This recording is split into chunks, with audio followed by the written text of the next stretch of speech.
In this video, we're going to look at an exam question that features moments, but it also features a link with springs as well. So pause the video now and try all parts of this exam question.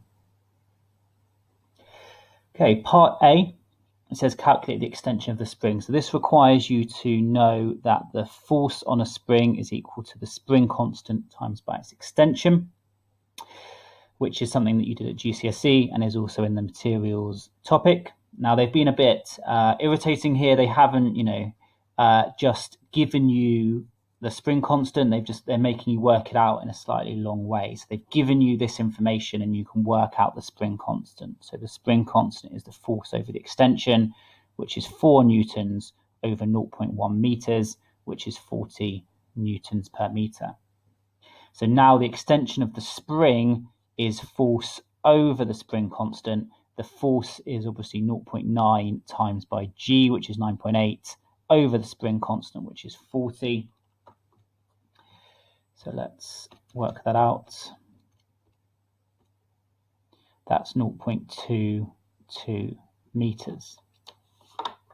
Part B, show that the arrangement is stable, i.e. it will not tip if the mass is stationary. So we've got the pivot is here. We've got the center of mass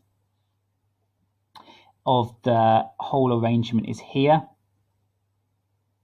And then we've got the other force here. So we're going to use the principle of moments, that for an object in equilibrium, the clockwise moments are equal to the anti-clockwise moments.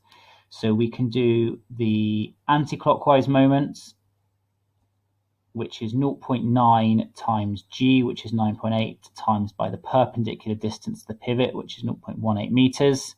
And this is going to be equal to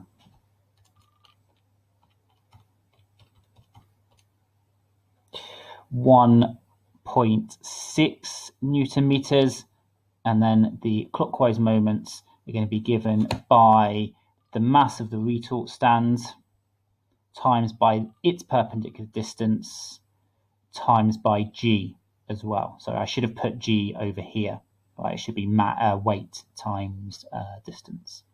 But if we type that into our calculator, 1.35 times by 0.1.2 times by 9.8 is also equal to 1.6 Newton meters. So what can we say? The moments are balanced.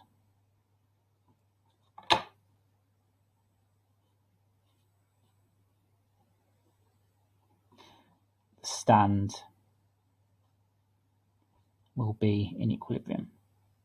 So I know that's obvious, but in terms of answering an exam question, it's always useful to just explain what your numbers mean.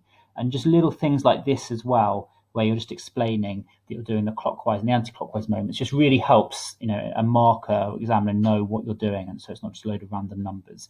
Ideally, you would probably also write out moment is force times distance as well, just to make it really clear what you're doing. And then in part C, explain without calculation why the retort stand will tip if the spring is made to oscillate above a certain amplitude. So at the moment, this is balanced, right? It's perfectly balanced about point A. If the force from this side becomes greater, then it will tip. So if the force, let's say on the spring, becomes greater than 1.6 Newton meters, it will tip, as the anti-clockwise moments